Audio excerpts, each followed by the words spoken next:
Okay guys, flex ulit si Lolo. Katatapos lang magbuhat. Ayaw ko makubad, baka madali na naman tayo eh. Ayan. Katatapos lang natin magbuhat.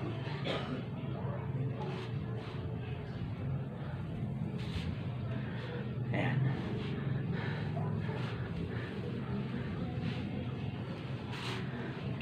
Ayan guys, ito yung tinira natin ngayon.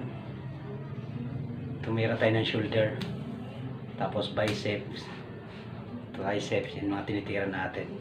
Nag-chest ako kanina pero saglit lang. Kaya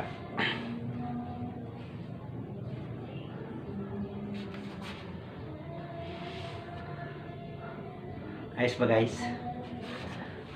Flex muna ha. Nagpe-flex lang tayo.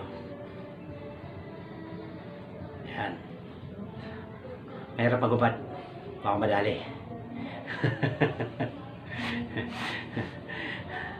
Thank you guys, thank you. Ayun. Pinagpakita lang si Lolo ng kanyang body pagkatapos magbuhat. Okay, thank you very much.